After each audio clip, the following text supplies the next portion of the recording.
It's not who gets in the first word that counts, but who gets in the last word. Now, the guys that always get in the last word, brothers Tom and Dave. Hi, I'm Tom Laz. And this is little brother Dave Laz. And welcome to another edition of The Laz Word. You want to do a tummy? You want to do a tummy settling first? Well, we have a rant and rave section. You heard a point of you people out there have heard a point of orders, but we have points of rant and rave. Point of rant. You gonna settle the tummies first, or let's, or do you want to do it on this fine Monday morning?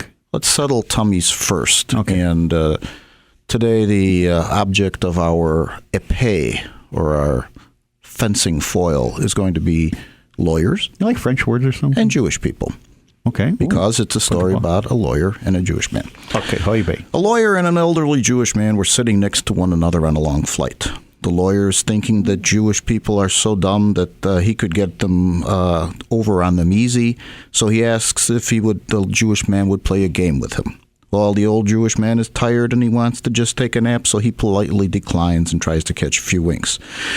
The lawyer persists and says he knows the game's a lot of fun. It works like this. I'll ask you a question. If you don't know the answer, you pay me $5. You ask me one, and if I don't know the answer, I'll pay you $500.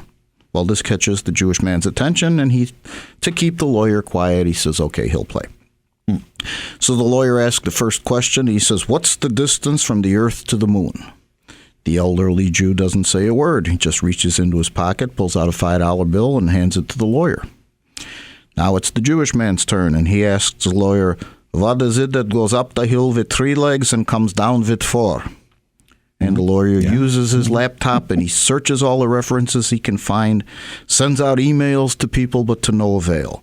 And after an hour of searching, he finally gives up. He wakes the Jewish man up and gives him $5. And the Jewish man pockets the $500 and goes right back to sleep. Well, the lawyer's going nuts, not knowing what the answer is. So he wakes up the elderly Jew and says, so what goes up a hill with 3 legs and comes down with 4? And the Jew shrugged, reached into his pocket, handed the lawyer $5, and turned around and went back to sleep. All right. Now that we've picked on Jewish people and lawyers, let's move on to the shameless tease portion of the show. Mind trap.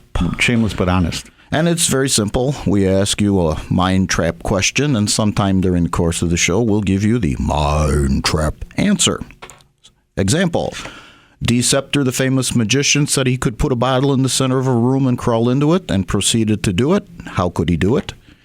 And the answer is he put the bottle in the center of the room, went out into another room, got down on his hands and knees, and crawled into the room where the bottle was. That's the example.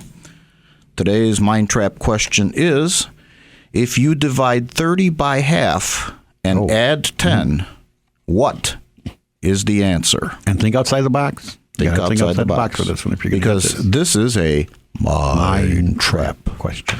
And before we get to our guest, I have a point of rant. Point of rant and rave. Point of rant and rave.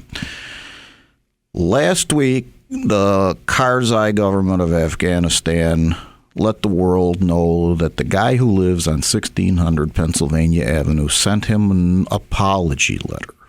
That's right. We're apologizing again.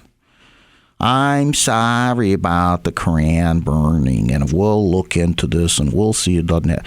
Come on. The president doesn't even have the guts to tell the American people he's apologizing again. First of all, we don't need to. And secondly, if you're going to do it, at least have the guts to tell the American people yourself, Mr. President, and not let Mr. Karzai do it for you. And I'll give you a rave review of that statement. You have the rant, and I'm going to give you the rave. All right. Let's get to our guest. Okay, we are here with our guest, Chris Hage, who is a Republican candidate for state representative in the 42nd District. Welcome to the show, Chris. Thank you. Thank you for having me. Now, I was going to say it's always good to be had. You were born in Ronald Reagan's birthplace. I was. Dixon, Illinois. In fact, occurred to me this summer that Ronald Reagan and I had the same first boss. Oh, who was that? A lady named Ruth Grable. When Reagan was young, he was looking for a job, and he got one as a lifeguard. Ruth Grable and her husband, then in their 20s, ran the concessions at Lowell Park. She had Ronald Reagan as an employee for several summers. I think he even came back and worked at Lowell Park from Eureka College during the summers. Reagan famously saved 77 lives while working for Ruth Grable. Oh. She Hope hired they'll vote a me. Republican. Go ahead. Hope they'll vote a Republican from that point forward. There was some question when he was running for president whether those were accurate statistics or not. And thankfully, the Dixon Telegraph had actually kept a running total. So there were records. There were records of the people that were saved, and they used to swim in the river, which was dangerous. I was not employed in such a fine capacity with Miss Grable. She hired me to rake her leaves, mow her lawn, delivered her paper, stuff like that. Instead of saving a lot of lives, you burned a lot of leaves. That's right. She was in her 90s at the time, pleasant lady. But she had, the striking thing about it was, she had handwritten letters from President Reagan. She had a collection of letters from him that spanned her entire life, really, when he was in Hollywood and when he was governor. But even as president, he continued to write his boss personal letters. She was invited to both inaugurations. That kind of some of the things that endear us to him. That why we kind of cite back and say that Reagan. We look at Lincoln and we look at Reagan as our two father figures in the Republican Party. Yeah, little things like that. Well, you could say people have those stories about him, and famous leaders that he wrote to, and people who's lost children that have letters from him. But he was even writing regular letters to his old boss. Well, I bet you she endorsed him. Well, speaking of endorsing, now you're one of the candidates, and there's four candidates in your House District 42, which is a new district because of the redistricting based on the census. Yeah, and just to let the good people of Illinois know what district we're talking about. We're talking southern about parts of Carroll Stream, right? And we have Lombard. No Lombard. Wheaton. Yeah, it's a big chunk of Wheaton. Winfield. All of Winfield. A little bit of West Chicago. Yep, East side. A little bit of West Chicago and Lisle and Naperville. Yeah. Basically make up this portion of the 42nd district. Exactly. Now, we're going to get into your educational background and your experience in a minute. Well, let's do that first, because then we have the usual question for you. You went to college where? The University of Illinois, College of Engineering. I was a civil engineer. I never met an uncivil one. Well, sometimes I have actually, depending on what. Lots of jokes like that. That'd be like that, of course. That'd be like George Carlin. Man says he's a civil engineer. Did you ever meet an uncivil engineer? People give you complete instructions. Have they ever sold you a product with incomplete instructions? But after U of I, you went to law school. Yeah, Chicago, Kent. And after you became an attorney, you have one of the things that none of your opponents have. You have, quote unquote, legislative experience. And first, you have the prosecutorial experience. Well, I started, I came out to DuPage to work for Joe Burkett. I'd write about him in the paper. My brother is a state trooper. I have a brother-in-law who's a police officer as well. And Joe was making the papers at the time for standing up for police officers when local government was abandoning them. And I thought that was a good thing. I started paying attention and learned a little bit about him. He has a fantastic story. His father died when he was 13. He worked his way through college, paying, I think, boxing and football scholarships to pay for college. He's a self-made guy, very honest guy, very hardworking prosecutor. I was proud to work for him for nearly a decade. And on a point of personal privilege over here, you and I have been on the other side when you were in the state's attorney's office. You were in the child support division enforcement section at that time, and U of I always at the time when we were dealing with it, we got things done. Well, there's no reason not to be cordial. If we agreed, that's right. And if we agreed to disagree, we took it before the judge and let the judge decide. That is exactly right. We have very good judges in DuPage. We have a very good Yes. judicial system. Citizens expect it. Darn right we do. It's one of the reasons people live there. It's not that you can really see the boundaries of DuPage when you drive over them. It's the people, it's the government that makes it a nice place to live. Illinois used to be a better place to live. About 12,000 a year leaving now. Well, I think that well, somebody are we ever going to have to put the sign out? Hopefully not. Hopefully, what you're doing is you're doing something so we don't have to put that sign out, right? Well, the last person leaving Illinois, please shut off the lights. Yeah. But is that really that's it? We have a net immigration of 12,000. The state still grows, but we lose 12,000. There's a brain drain, if you will. Well, let's find out where we'll they're be going. back here. Yeah, we'll be back here at the other side of the break on the last word with candidate Chris Hage.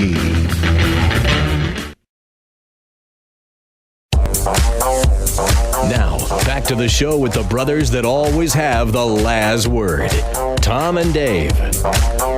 That is right. You're here with Tom and little brother Dave, and we are here with candidate Chris Hage, who is running for the Republican nomination for state representative in the 42nd District. And if you'd like to go to his website, it's votehage, Hage.com, to find out more about Chris and his background, what he stands for, and what he intends to do for the great state of Illinois, so that we are not left in that position of having to shut the lights off when the last person leaves. And Now, we were using the term brain drain before, and during the break you were talking about the concept of brain drain and people leaving the state. And your relationship with people at IMSA. And for those not from the burbs, IMSA is the Illinois Math and Science Academy, which is one of the more elite schools in the state.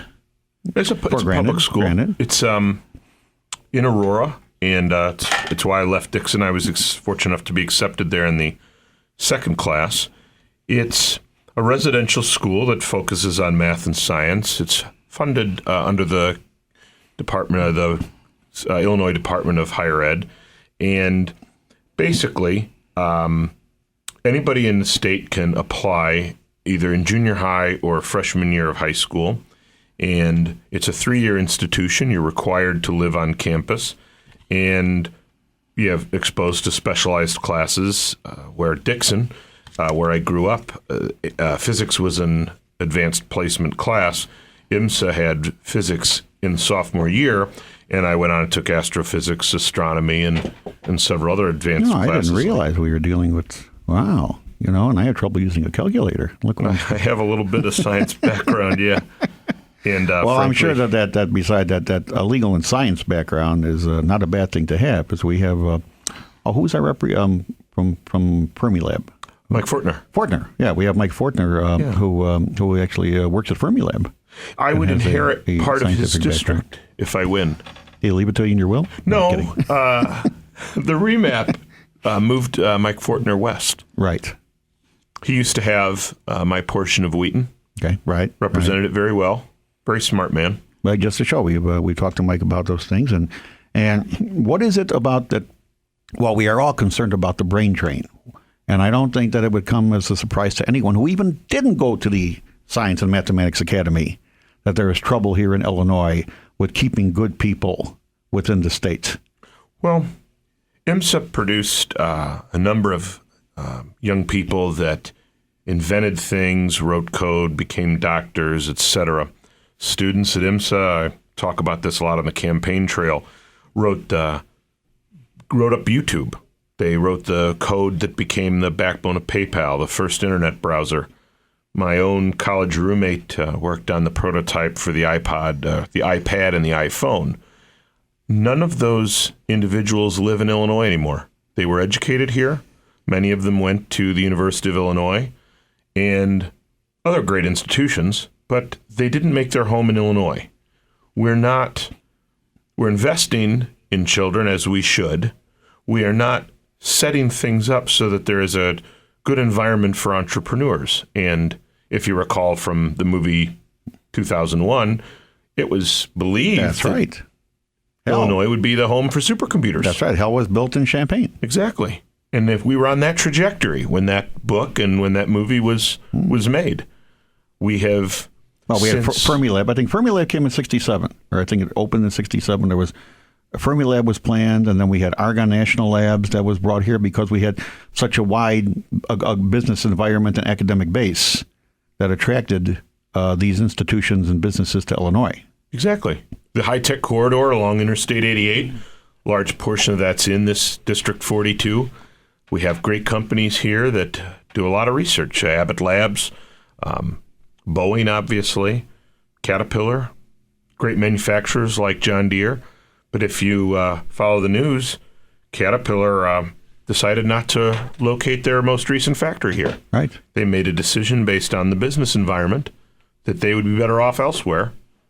And frankly, we're going to suffer. There will be fewer jobs, fewer opportunities for good Illinois citizens because of that. So, Chris, we've touched on one of some Not to mention, which you are anyway, a degree of tax income to the state from the employees of Caterpillar and the corporate taxes and other things associated with it. Oh, you mean that stuff that balances budgets? Called that stuff. Jobs. Exactly.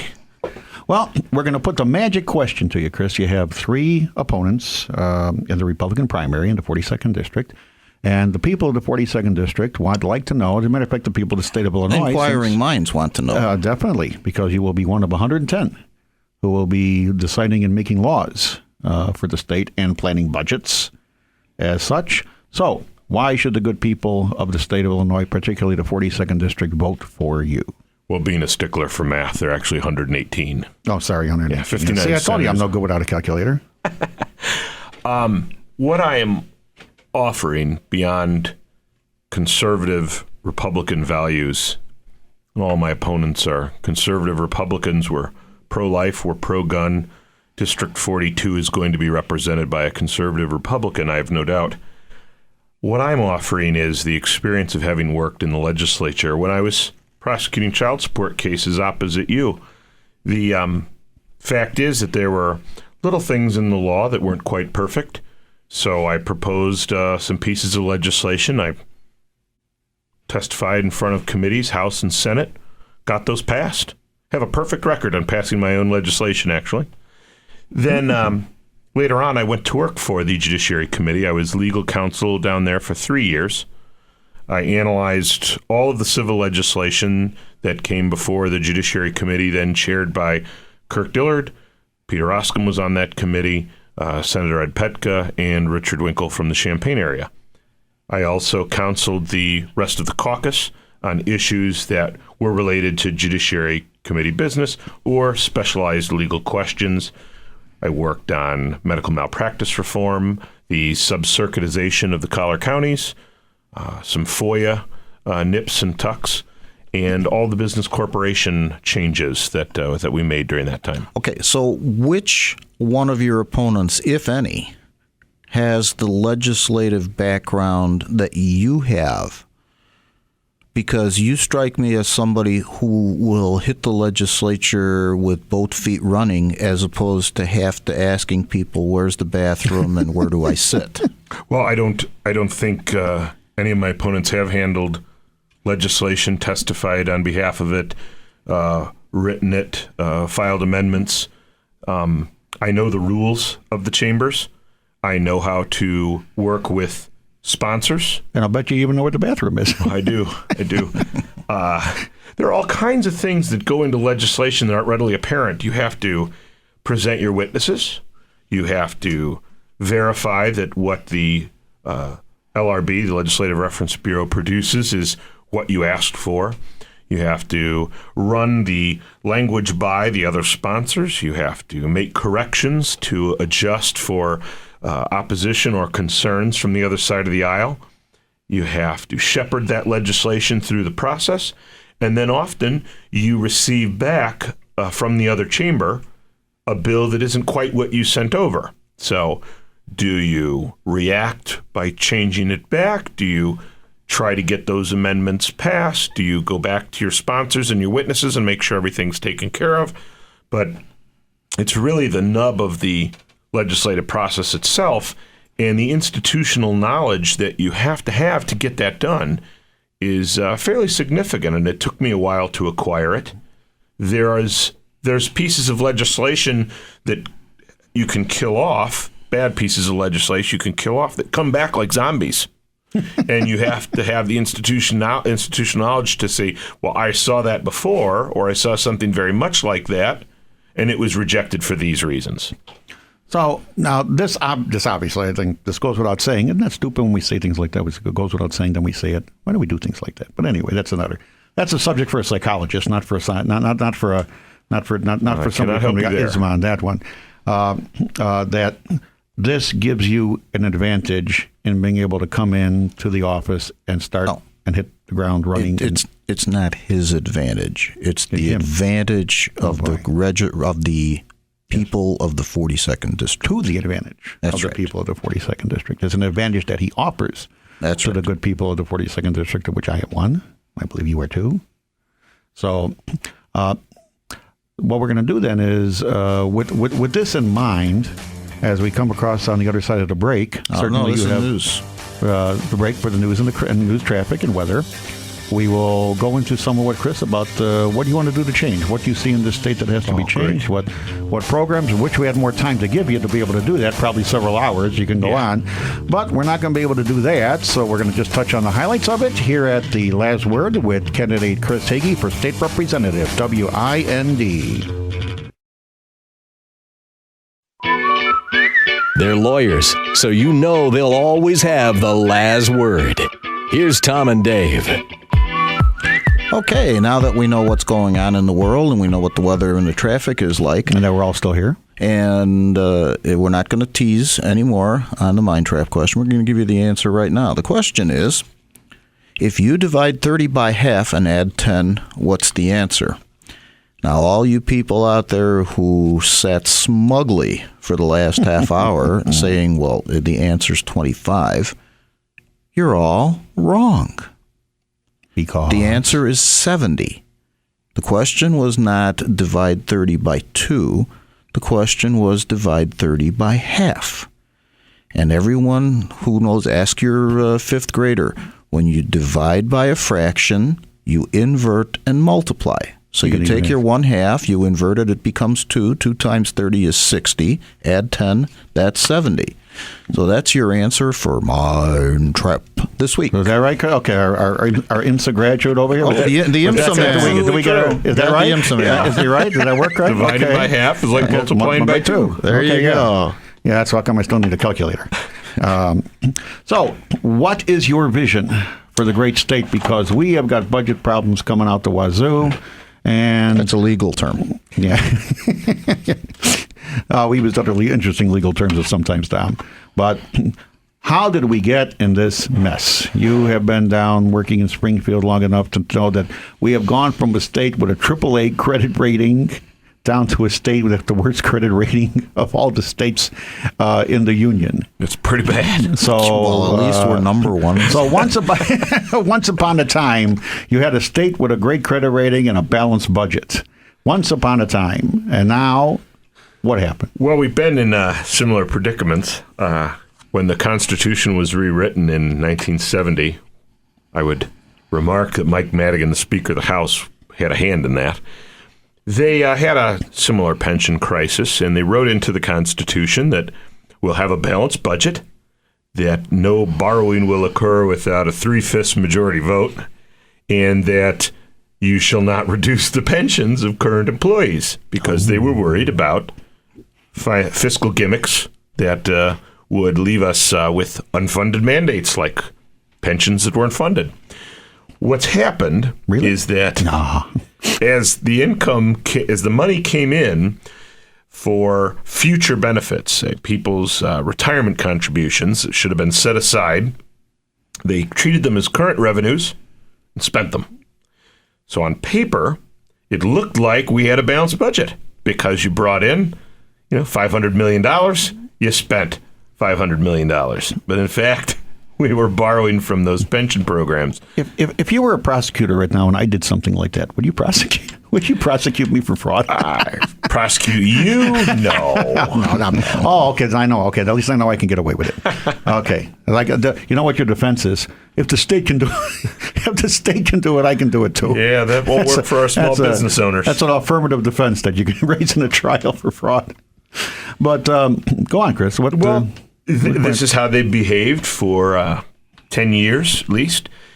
They would have budget processes go on during the year. Bills would come up. We would attach what's called a fiscal note that would cause normal people to question what that piece of legislation represents as a budgetary impact. They were often ignored, laughed at.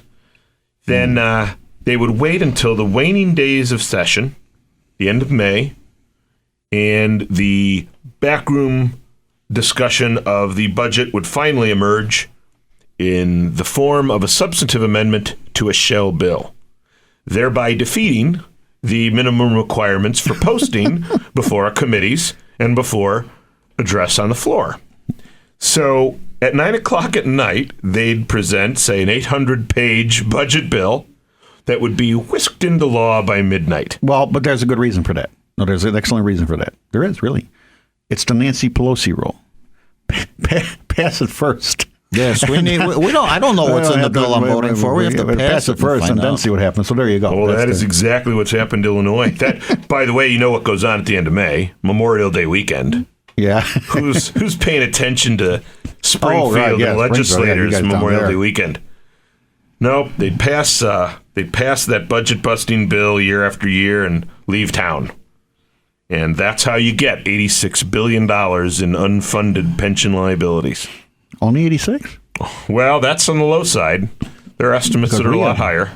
How are we? Okay, we're constitutionally mandated to balance the budget. Does that actually happen?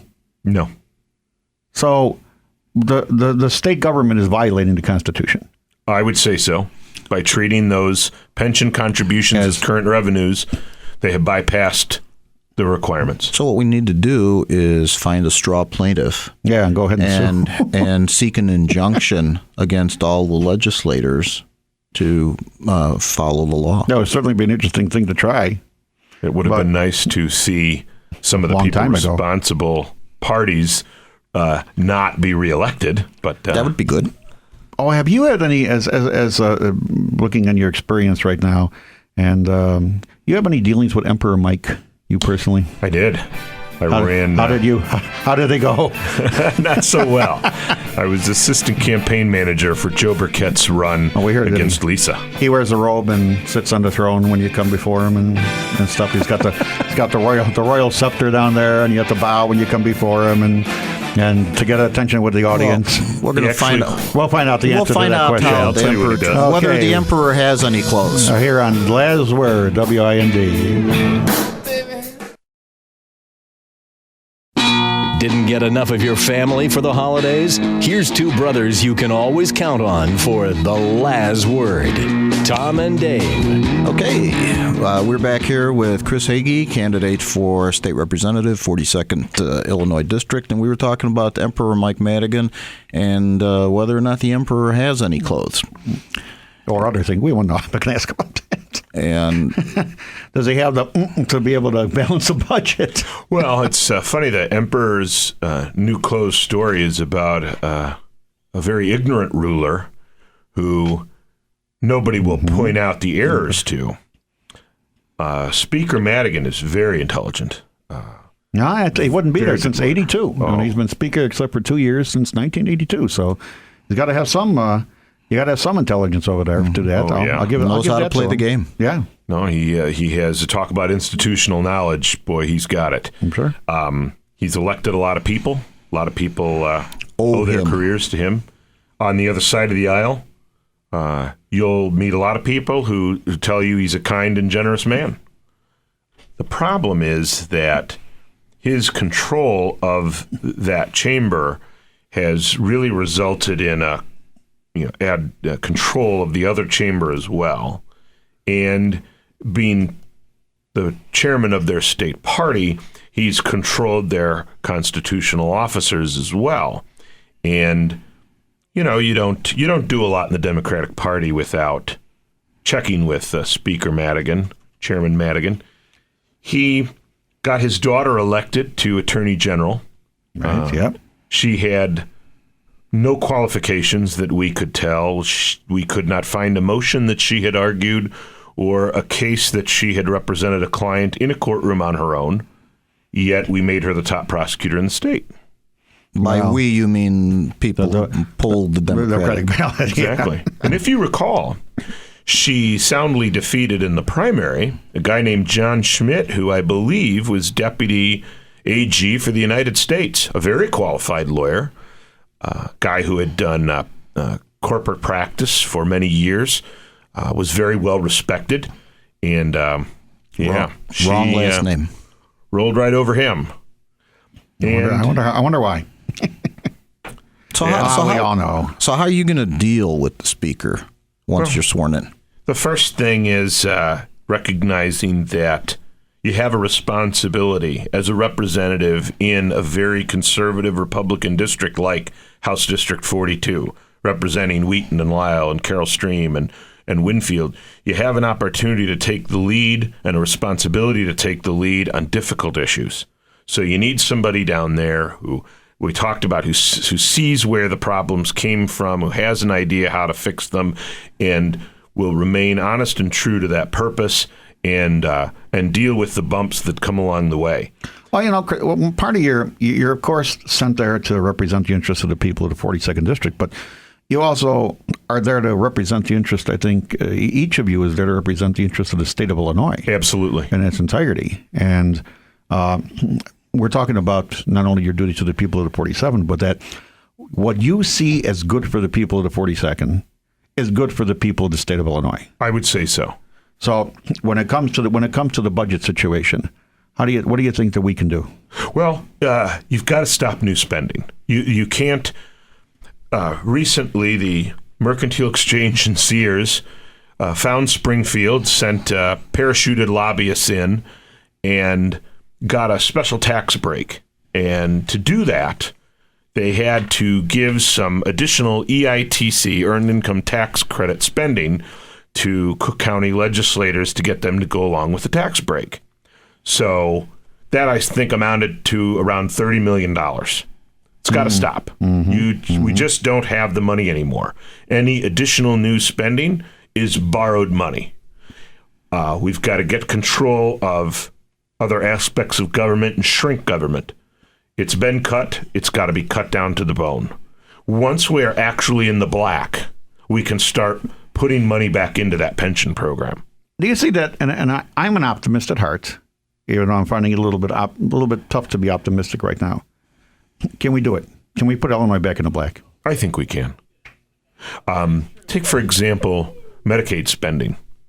Medicaid is meant to take care of the unfortunate, economically destitute people who really have nothing to fall back on, and their basic health care needs are at stake.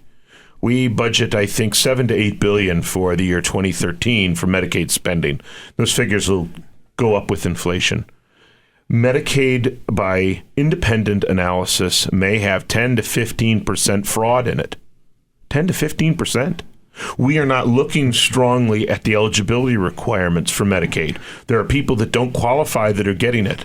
I was our brother-in-law at one point. Tom, my brother-in-law, was a investigator for the Department of Public Aid for fraud, and I was told that they cut them down to the bone. That actually, the people that could create more and get more back.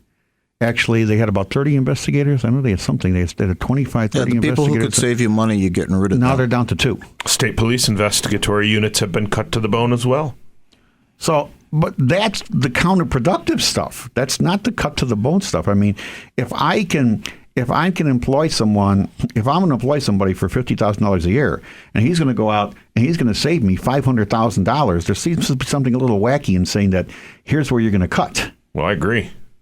And that's, I think, Chris, that's something that, priority. that you got to look into in terms of when you say about where are we allocating our resources. When you say cut this or cut that, are we truly cutting, or are we cutting our nose off to spite our face? Well, the first mission of government is protection of the public. That's got to come first. And protection of the public, both physically and protection of the public, I think, both financially, because this is a matter of public trust, and that is a word that we'd like to see brought back into Illinois, especially after some of our run with Blagojevich and other corruption here. We need to bring the word trust back into the politics of Illinois. And we're going to ask Chris how he plans to do it after this brief word. That's right. Now, back to the show with the brothers that always have the last word, Tom and Dave. Well, we're back here with candidate Chris Hage, candidate for Republican nomination for the 42nd District, and ultimately, obviously, to be elected as the representative of the 47th District. His website is votehage.com. We'd like you to go there. Be good people of the 42nd and even good people of the state of Illinois to see what Chris is planning. You can email Chris at votehage@gmail.com if you'd like to get involved in his campaign, or send him a note, an idea that you may have to help our state come back from the bottom of the heap financially and in many other ways. So, Chris, we were talking about public trust.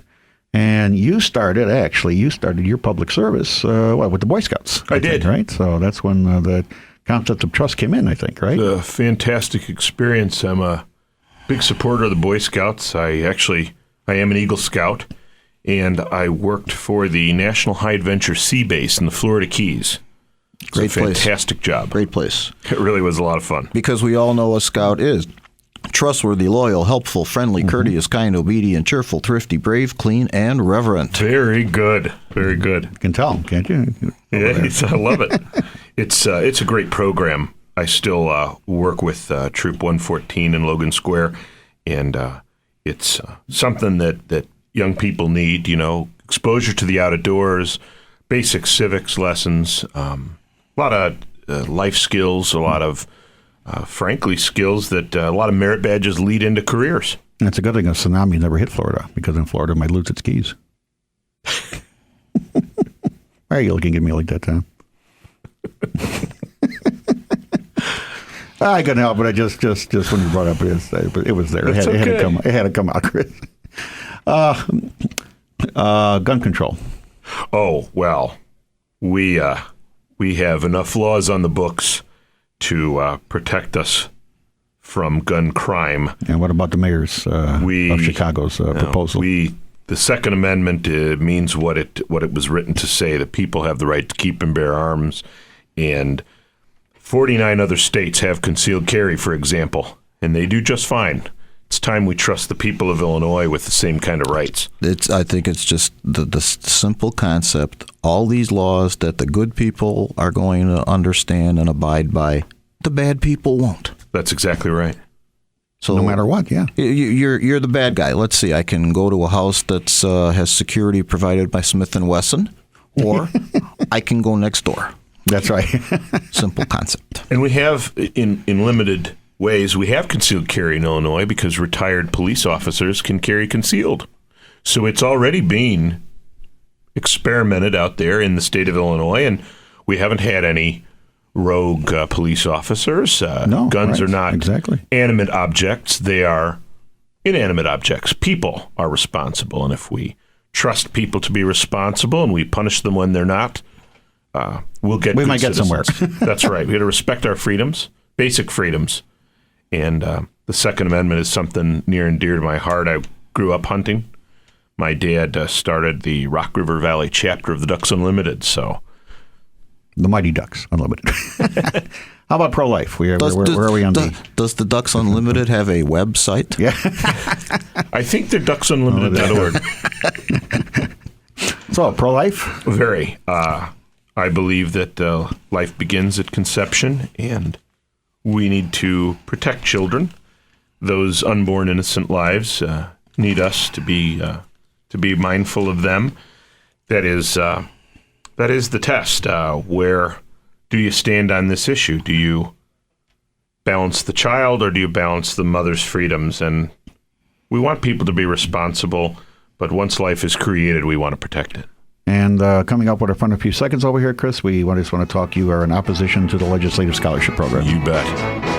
Okay, Chris, we have Chris Hage, votehage.com, Republican candidate in the 42nd District of the great state of Illinois, coming up for election on March 20th.